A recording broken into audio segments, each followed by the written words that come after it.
जय हिंद दोस्तों, युगचरण चैनल में आपका हार्दिक स्वागत है। आज मैं बात करूंगा 8वें वेतन आयोग से आपको क्या फायदा होगा और हमारे एक्स सर्विसमैन है या सर्विसमैन है।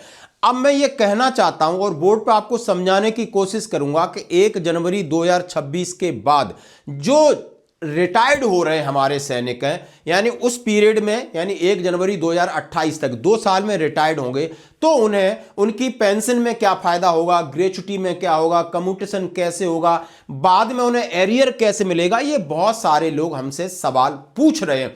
तो आइए मैं युगचरण चैनल के जरिए आपको समझाना चाहता हूं कि आखिर 8वें वेतन आयोग में हमें क्या निकल के आएगा, और वो जो निकल के आएगा जिसका नाम है फिटमेंट फैक्टर, उससे हमारी पे में क्या फर्क पड़ेगा, पेंशन में क्या फर्क पड़ेगा, कब तक सरकार घोषणा करेगी, तो उसके बाद फिर क्या चीजें होंगी। आइए हम आराम से बोर्ड पर समझते हैं। और ये वीडियो बेनिफिशियस है जब जो लोग अभी रिसेंटली जाने वाले हैं, यानी 2028 तक जाने वाले हैं, वो निश्चिंत रहें, बस उन्हें एक जागते रहें कि उन्हें करना क्या है। तो जैसा हमने कहा, पे कमीशन 1 जनवरी 2026, और पे कमीशन का हमें जो मिलेगा, इतनी सारी चीजें हो रही हैं। क्या मिला था आपको 7वें वेतन आयोग में? एक मिला था 2.57 फिटमेंट फैक्टर, बस ये मिला था, और इसने ही सबका काम कर दिया।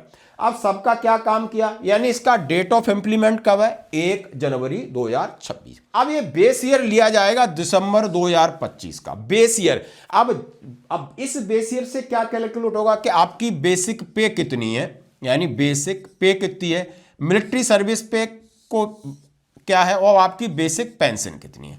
अब जो सर्विंग है, अब इसमें क्या होगा, into fitment factor is equal to new pay और न्यू पेंशन। यानी इसी तरीके से 7वें वेतन आयोग हुआ, पे के अंदर 2.57 का गुणा कर दिया, एमएसपी में 2.57 का गुणा किया, 5200 आया, और पेंशन में 2.57 का गुणा कर दिया। 1 जनवरी 2016 से आपकी पेंशन होगी। करेक्ट। अब क्या होगा फिटमेंट फैक्टर, ये अलग बात है, अलग विषय है। वो हो सकता है 1.9596 से लगाकर 2.1025, जो भी डिमांड चल रही वो अलग अलग है, उस पर अभी नहीं जाएंगे।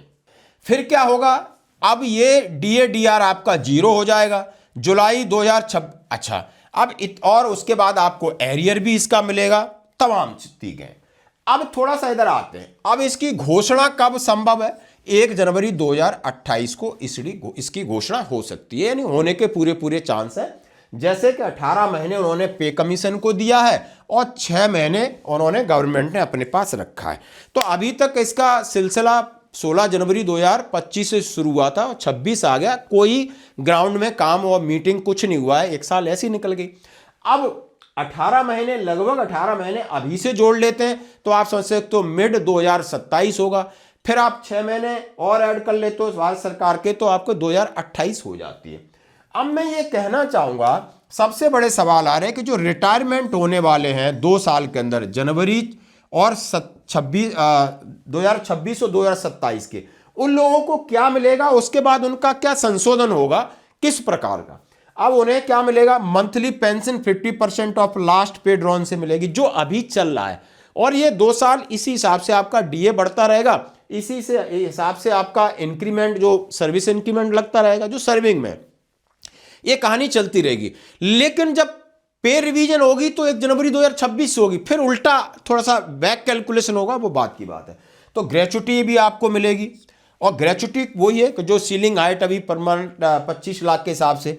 कम्यूटेशन मिलेगा, कम्यूटेशन की पॉलिसी सेम है, इसमें बदलाव हुआ है। लीव इन कैश मिलेगा, और आपके फंड वगैरह मिलेंगे।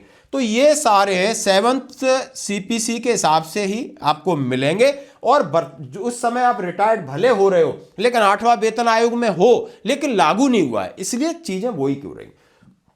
माना कि 1 जनवरी 2028 को घोषणा हो गई, आप आ गए पेंशन, फिर आपका होगा रिवीजन। अब रिवीजन क्या होगा, आपको कोरिजेंडम पीपीओ इशू होगा, जो difference of gratuity, difference of commutation, ये सारी चीजें आपको पीसीडीए दोबारा देगा और आपके खाते में आएगा।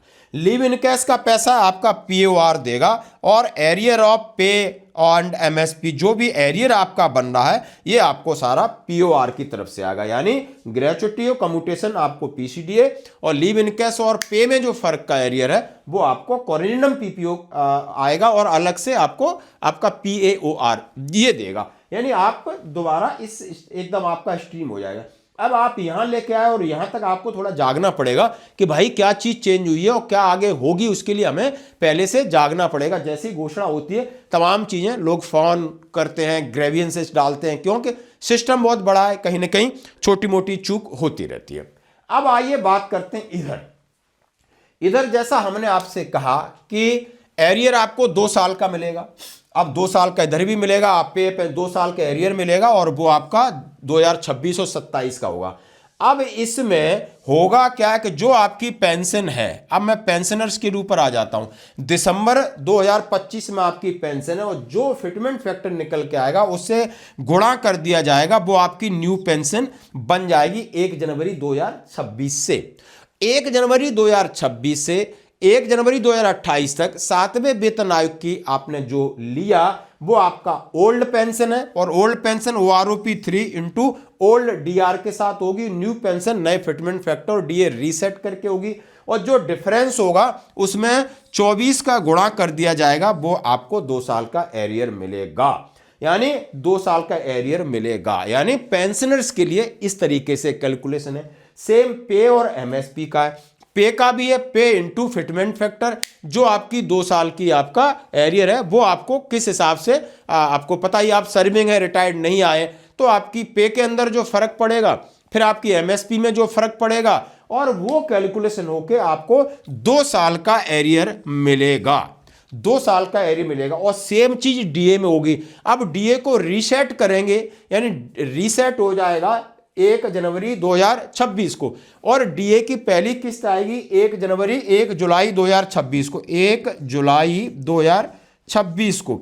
अब ये डीए तो ऑलरेडी पहले ही घोषणा कर दी होगी इन्होंने, अब डीए में ये छेड़खानी नहीं करेंगे, इतने चालाक लोग हैं। तो यहां आपका घाटा है कि डीए का नियम का संशोधन होगा, वो 2028 में जाकर के ये करेंगे, बाकी इसी डीए से मर्ज करके अपना काम निकालेंगे 2% 3% जो है क्या उसके हिसाब से, क्योंकि बेसिक चेंज होगी। तो फिर डीए का जो, सपोज करो आपका बेसिक पेंशन थी 6,000 थी और 2.0 का फिटमेंट फैक्टर आ गया तो 12,000 हो गई। अब डीए था 3% बढ़ाता तो 6,000 पर 3% बढ़ेगा। और इस तरीके से एक कैलकुलेशन है, जो एक बड़ी टेबल निकलती उसमें से निकल के आ जाएगी। तो ये मोटा मोटी जो जिस तरह लोग कह रहे हैं कि सारी चीज डिपेंड करेगी हमारे फिटमेंट फैक्टर के ऊपर, और फिटमेंट फैक्टर डिपेंड करेगा हमारे डीए डीआर की बढ़ोतरी के ऊपर, टर्म्स ऑफ रेफरेंस के ऊपर। जो टर्म्स ऑफ रेफरेंस के ऊपर बहुत सारा झगड़ा होने वाला है कि भाई फैमिली यूनिट बढ़ा दो तो हमारा फिटमेंट फैक्टर बढ़ेगा, भाई नई चीजें जोड़ दो तुम्हारा फिटमेंट फैक्टर बढ़ेगा। डॉक्टर रिक्वायर्ड फॉर्मूला में पुरानी चीजें हैं, अब नई चीजें हैं, इंटरनेट का युग है, खाने का, पहनने का, living standard, health, education, recreation, सारी चीजों में थोड़ा थोड़ा बदलाव होगा तो ये बढ़ेगा। यदि एडजस्टिंग रूल पे चलते हैं तो लोग कह रहे हैं कि आपका फिटमेंट फैक्टर 2 के ऊपर नीचे हो सकता है, यदि इन्होंने, सरकार ने माना। जैसा कि मिडिल क्लास को कुछ देने की सोच रही है तो हो सकता है 2.25 के ऊपर जाए। अब ये एक प्रेडिक्शन है। तो दोस्तों धन्यवाद।